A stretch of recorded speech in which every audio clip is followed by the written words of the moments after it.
Dans cette vidéo, on va apprendre à représenter graphiquement une fonction et plus particulièrement une fonction linéaire. Prenons un premier exemple, la fonction f qui à tous les nombres x associe 3x. Ça veut dire que dans cette machine qui transforme les nombres, tous les nombres qui vont rentrer à l'intérieur, quand il n'y a rien entre un nombre et une lettre, il y a une multiplication. Ils vont être multipliés par 3. Quand vous voulez représenter graphiquement une fonction dans un repère, vous devez d'abord faire ce qu'on appelle un tableau de valeurs. Ça ressemble à un tableau composé de 2 lignes, plusieurs colonnes. Sur la première ligne, nous parlerons des antécédents. Les antécédents, ça correspond aux abscisses. D'ailleurs, antécédents et abscisses commencent par la même lettre A. C'est facile à retenir. L'image, c'est sur la deuxième ligne du tableau de valeurs. Ça correspond aux ordonnées. Donc, antécédent, c'est x qui rentre dans la machine. L'image, c'est f de x, ce qui sort de la machine. Dans cette fonction, tous les nombres qui rentrent dans la machine sont multipliés par 3. Vous savez qu'une fonction linéaire, c'est une situation de proportionnalité. On obtiendra les nombres de la deuxième ligne en multipliant ceux de la première ligne par 3. Dans le tableau de valeurs, vous choisirez 3 valeurs, celles que vous voulez.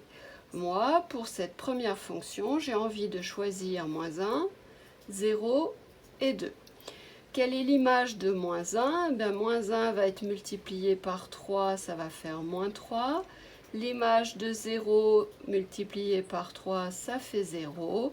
L'image de 2 multiplié par 3, ça fait 6. Je vais utiliser ce tableau maintenant pour représenter graphiquement la fonction. Chaque colonne définit les coordonnées d'un point. Donc je vais avoir un premier point de coordonnées -1, -3.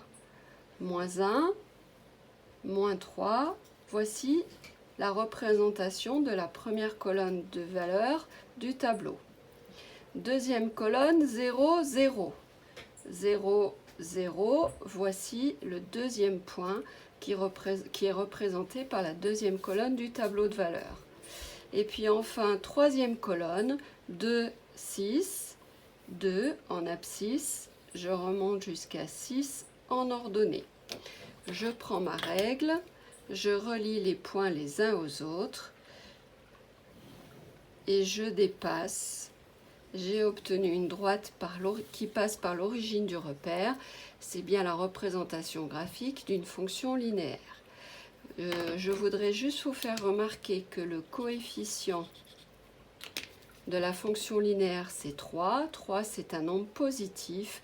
La droite monte. Deuxième exemple, on va considérer la fonction g, fonction linéaire définie par -2x. Je vais utiliser le tableau de valeurs qui est ici en bas. Première ligne, les antécédents. Deuxième ligne, l'image. La fonction cg. Je vais choisir 3 valeurs, celles que je veux. Par exemple, -2, 0 et 1. La fonction g, son coefficient, c'est -2.